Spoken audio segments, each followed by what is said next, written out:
आता तसं बघायला गेला तर जसं आता व्हिडिओ वगैरे आपण बनवतोय, व्हिडिओ वगैरे बघून फोन वगैरे माहिती विचारायसाठी फोन वगैरे भरपूर जणांचे येतात. तर कसं आहे ना, फोन आले तरी आता दिवसाचं तर आमच्याकडे म्हणजे प्रॉब्लेम असतोच, घराकडे असल्यामुळे रेंज प्रॉब्लेम आहेच. त्याच्यासोबतच आता जर फोन संध्याकाळचा 6च्या नंतर जर फोन वगैरे केला तर मात्र काय होतंय, बोलणं झालं तरी पण कमीत कमी जे 40 माणसांचं कॉल आपण अटेंड करू शकतो. जास्त कॉल आपण अटेंड करू नाही शकत, कारण की जेवढा टाइम आपण तिथे असतो आणि एखाद्याला माहिती सांगत असतो तर तो टायमिंग आणि सांगायचा जो टायमिंग असतो आणि फोन येण्याची ते तेवढंच आपण करू शकतो. जास्तीत जास्त 40 कॉल पर्यंत तर ठीक आहे. आणि बाकीचे जे वेटिंगवर आहेत त्यांचं काय होतंय माहितीये का, त्यांचं असं होतंय की आम्ही 2 दिवस झाले फोन करतोय किंवा आम्ही तुमचा फोन लागत नाही. तर हा प्रॉब्लेम जो इथे आल्यावर लोकांना समजतो की इथे खरंच काय प्रॉब्लेम आहे रेंजचं. आणि रेंज सगळ्यात मोठा प्रॉब्लेम आहे ते म्हणजे आमच्याकडे फोन किंवा एखादा मेसेज पण जरी टाकला तरी लवकर येत नाही. त्यामुळे मग आम्हाला पण त्रास होतो. पण पूर्ण दिवसभर आम्ही समजा रेंजवर बसू किंवा फोन अटेंड करू तर असं होत नाही, कारण की आपली बाकीची पण कामं आहेत. त्यामुळे सर्वच पूर्ण दिवस असा देता येत नाही. 6च्या नंतर जेवढ्यांचं बोलणं होईल तेवढ्यांचं आपण माहिती वगैरे सांगू शकतो आणि आपल्याला माहिती सांगायला काहीच प्रॉब्लेम नाही. तसं बघायला गेलं तर व्हिडिओ वगैरे मी जे केलेले आहे ते प्रत्येक विषयावर केलेले आहेत. आणि तरी पण सुद्धा जर एखाद्या विषयावर नसेल आणि जर कोणाला माहिती वगैरे पाहिजे असेल तर तुम्ही मला मेसेज व्हॉट्सअपला करा किंवा ह्याला आपलं युट्यूबला वगैरे करू शकता की तुम्हाला कशावर माहिती पाहिजे किंवा व्हिडिओ वगैरे बनवायच्यावर हे आम्हाला सांगू शकता. त्याच्यावर पण आपण व्हिडिओ बनवले जाऊ, ज्याने की म्हणजे तुमचं पण म्हणजे ज्यांचा कॉल लागला नाही किंवा आम्ही कॉल अटेंड नसेल केला कुठल्या काही प्रॉब्लेममुळे तर मात्र त्यांचाही काही असं माहिती मिळायला त्यांना पण मागे राहता येणार नाही. त्यांना पण माहिती भेटली जाईल. समजा मी तुमचा कॉल नसला अटेंड केला तरी पण आम्ही व्हिडिओ बनवून त्याच्यात तुम्हाला माहिती मिळेल. मग प्रत्येकाला एवढं सांगते की ज्यांचे फोन उचलले जातील आणि ज्यांचे नाही उचलले जातील त्यांना प्रत्येकाला एवढं सांगते की मेसेज करा तुमचे काय प्रॉब्लेम असतील. आणि एखाद्याला माहिती भेटली नाही तर ठीकच आहे, नाही भेटेल तर त्याने मेसेज नक्कीच करा. आणि तसं बघायला गेलं तर आपली जे आता हे मेंढरांचं क्वालिटी वगैरे चाऱ्याचं नियोजन जसं आता मी बोलत असते की मक्याचा जो आपण मुरघास करतो हा चारा नियोजन कशासाठी पाहिजे. तर बघायला गेलं तर आपण ज्या वेळेला मका लावतो त्यावेळेला काय होतंय की हिरवा मका आपण ज्या वेळेला घालतो त्यावेळेला ते कणीस वगैरे बारीक असतात आणि आपण हिरवा चना कटिंग करून घालतो. त्यामुळे काय होतंय त्याच्यात प्रोटीन असा काहीच नसतो. प्रोटीन हा दाण्यांमध्ये येतो. आणि आता हा मला अनुभव पक्का आलेला आहे की जो आपण मुरघास म्हणजे चिकामध्ये येऊन आपण मुरघास करतो त्याचा रिझल्ट ते जे दाणे आहेत ना मक्याचे त्याच्यातच सगळे बोललात ना तर विटॅमिन वगैरे सगळं त्याच्यात आहे. त्यामुळे ते दाण्यांचंच आपल्याला महत्व आहे. त्या पात्या पानं वगैरे हे सर्व ठीकच आहेत पण त्याच्यासोबत जर बघायला गेलं तर ते दाणे त्याच्यामुळे काय होते ह्यांना कॅल्शियम वगैरे सर्व हे भेटलं जातं त्या दाण्यांमुळे. म्हणूनच आपल्याला चिक्का जेव्हा येतो तेव्हाच त्याचाच आपल्याला मुरघास पाहिजे. आणि आता जसं म्हणजे आता आमची ही मेंढर बघू शकता क्वालिटी वगैरे किती व्यवस्थित आहे. येणारा पण बोलतो की खूप क्वालिटी आहे. म्हणजे पहिल्या चाल्यात नाही आता चाल्यात फरक आहे. आणि वन टाइम आम्ही मुरघास घालतो, वन टाइम सुका चारा घालतोय. जून पासनं त्यांना हिरवा चारा का असं काही माहीतच नाहीये. आपण मुरघासच घालतो आणि मुरघास एवढा क्वालिटीने खात आहेत ना काहीच प्रॉब्लेम येत नाही. उलट आपली मेंढर सुधारलेली आहेत.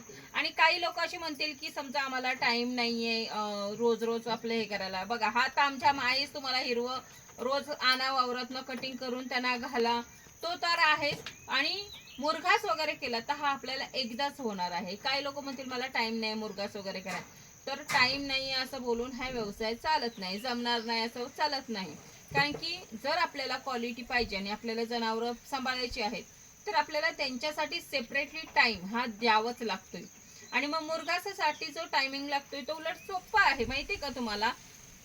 आपण रोज जो आपण मका वगैरे कटिंग करून आणून त्यांना घालतो किंवा मेथी घास आणून त्यांना कटिंग करून घालतो त्याच्यापेक्षा उलट मुरघास बरं पडतो. जी काही तुमची मेहनत होईल महिनाभर होईल, जास्तीत जास्त महिनाभर. आमचे तर 15 दिवसच होतात पण तुमचं समजा जास्तीत जास्त महिनाभर होईल. पण नंतरचे जे पुढचे दिवस आहेत ना ते तुमचे आरामात जातील आणि बाकीची जी तुमची कामं आहेत एकदम रिलॅक्स मध्ये राहाल, कारण की तुम्ही फक्त ह्यांना आणून घालायचं आहे. मग त्याच्यासाठी आपल्याला अजिबात पुढचं म्हणजे भविष्यात जर व्यवस्थित सगळं आपल्याला पाहिजे असेल तर आपल्याला आधी ही तयारी करावीच लागते. कारण की ही तयारी असेल तरच तो पुढचा जो भविष्य आहे तो यांचा व्यवस्थित असतो, कारण की त्याच्यावरच सर्व डिपेंड असतो. आता तसं बघायला गेलं तर आता आपले ही पिल्ले आहेत जे बघू शकता दूध पिणे, थोडी मस्ती करणे आणि झोपून जाणे. पण आता एवढे 5-6 दिवस झालेले आपले, 5 दिवस झालेले जेमतेम. तर मग ह्या 5 दिवसात सुद्धा आपली ही जी कोकरं आहेत, कुठे त्यांना मातीचा डाग नाही, कुठे लघवीचा डाग नाही, एकदम व्यवस्थित काहीही प्रॉब्लेम आलेला नाहीये ह्या छोट्या जीवाला. कारण की आपण त्या पद्धतीने त्यांची सर्वात पहिली सोय केलेली आहे. त्यामुळे ही आता आपल्याला अजिबात टेन्शन नाही की त्यांना काही प्रॉब्लेम होऊ शकतो. तर तसं बघायला गेलं तर आता तिला पण म्हणजे तिच्या मम्मीला पण दूध व्यवस्थित आहे, कारण की तिला चारा क्वालिटीचा आहे. त्यामुळे तिलाही टेन्शन नाही, तिची ही तब्येत उतारलेली नाहीये. त्यामुळे आपण रिलॅक्स आहोत. म्हणजे आपण जे काही नियोजन वगैरे केलेले ते ओके मध्ये होते, म्हणजे एकदम परफेक्टली नियोजन होते आणि आता आपल्याला ते समजलेले आहे, आपले नियोजन परफेक्ट आहेत. तसं बघायला गेलं तर आता मी तर म्हणते की हे काही पण खातं आणि सर्वांना माहिती मेंढ्या ह्या काही पण खातात, पण तरी पण आता जर काही पण खाताय बोलल्यावर तुम्ही जर नेपियरच घालाल किंवा कुठला तरी कचराच आणून घालाल तर मात्र नेपियर सुद्धा खातात, नाही खात असं नाही, पण तसा रिझल्ट पण असतो. जर तुम्हाला रिझल्ट चांगला पाहिजे असेल तर मग चाराही क्वालिटीचा लागतो. आता आमच्याकडे ऑप्शनच नाहीये, म्हणून आम्हाला मक्का हा एवढाच आहे, मक्का, मेगा स्वीट आणि आपले जे सुके चारे आहेत ह्याच्या पलीकडे आपण दुसरा कुठलाही चारा लावू शकत नाही आणि लावला तरी येत नाही. कितीही मेहनत करा पण ते काय उगवत नाही. पण तुमच्या भागाकडे वेगळी गोष्ट आहे, तुमच्या भागाकडे मेथी घास, दशरथ घास, शेवरी, सुबाबळ, तुती हे सगळं 12 महिने येत असतं, काहीही प्रॉब्लेम येत नाही. मग विचार करा, तुमच्याकडे येत असताना जर तुम्ही केलात आणि ह्यांना खायला घातलात तर सर्वात उत्तम असणार आहे. नाहीतर काही म्हणतील मी नेपियर लावीन ह्यांना सांभाळेन, तर तसं होत नाही. काही बेनलं सेंडलेला कचरा खातात नाही असं नाही, पण त्याची तशी क्वालिटी होत नसते. म्हणून काय करायचंय तर आपल्याला ह्यांच्यासाठी चारे जे आहेत ते चारे लावलेच पाहिजेत आणि तरच आपल्याला क्वालिटी पाहिजे तर व्यवस्थित चारा पाहिजे. मग तुमच्याकडे येतंय ना, मग तुम्ही लावा, त्यातला चारा जरी घातलात ना तुम्ही तरी उत्तम. तुम्हाला माहितीये का, तुमच्या भागाकडे जे 12 महिने चारा येतात ना, तो जर चारा ह्यांना घातलात आणि त्याच्यासोबत मक्का असेल तर माझ्यापेक्षा कितीतरी पटीने तुमच्याकडे क्वालिटी होणार आहे. आता फक्त माझा सुका चारा आणि मुर्गा असंच आहे, त्याच्यावर एवढी क्वालिटी आहे आणि तुमच्या इकडचं वातावरण सुद्धा खूप चांगलं आहे. मग तुम्हाला काहीही प्रॉब्लेम येणार नाही, तुमच्या शेळी पालनाला फेल करेल एवढं भारी, म्हणजे हे सांभाळायला पण आणि वाढायला सुद्धा कमी मागे पडणार नाही जर एवढे तुम्ही चारे घातलात तर असेल. तर हे जे चारे आहेत हे चारे पाहिजेत आणि त्याच्यासोबत बोललात ना तर मुरघास हा जो आपला ह्या मेंढी पालनातला महत्वाचा भाग येतो.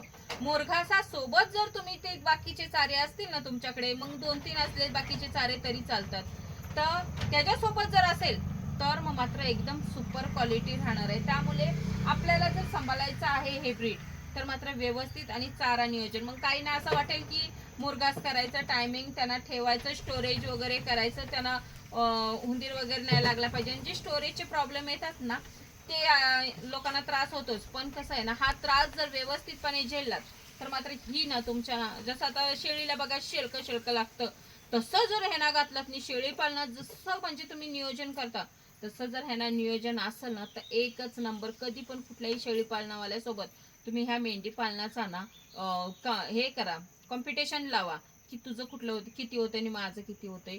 न बोलता जरी केलात ना तुम्ही, फक्त डोळ्याने तुमचं हे केलात ना आणि तुमच्या मेंढ्यांना जसं शेळी पालनात चारा लावतो तसा व्यवस्थित चारा लावा आणि बघा, स्वतःच्या नजरेतच तुम्हाला लगेच फरक जाणवेल की ही किती क्वालिटीची आहे. पटापटा आपल्याला म्हणजे जी प्रगती व्हायला पाहिजे ती होते, पण ती त्या वेळेला होते ज्या वेळेला तुम्ही नियोजन पद्धतशीर करत असतात. आणि चारा नियोजन आणि ठेवण्याचं जे नियोजन आहे त्यांचं राहण्याचं, हे जर व्यवस्थित आणि सिस्टमॅटिकली असलं तर मात्र तुमचं कुठेच काही प्रॉब्लेम होऊ शकत नाही.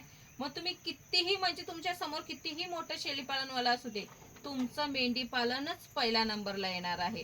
आणि तसं बघायला गेलं तर ह्यांचं जर आता आमच्याकडे जी येतात ह्यांना बघायला वगैरे, आता ह्या लहान कोकरांना वगैरे घेतात, उचलून घेतात, जो पण येते. आता इथं मी बसलेली आहे, तर अशी आहेत काही माणसं बघायला येतात, ती स्वतः खाली बसतात. आम्ही स्वतः बोलतो त्यांना की बसू नका खाली, पण तरी पण बसतात, कारण की एवढं व्यवस्थित आहे हे, काहीच प्रॉब्लेम येत नाही. त्यामुळे आपलं कसं आहे माहितीये का, हा जो नियोजन आहे शेडचा असू दे आणि चाऱ्याचं असू दे, ह्यांच्यासाठी महत्वाचा भाग आला आहे मेंढी पालनामध्ये.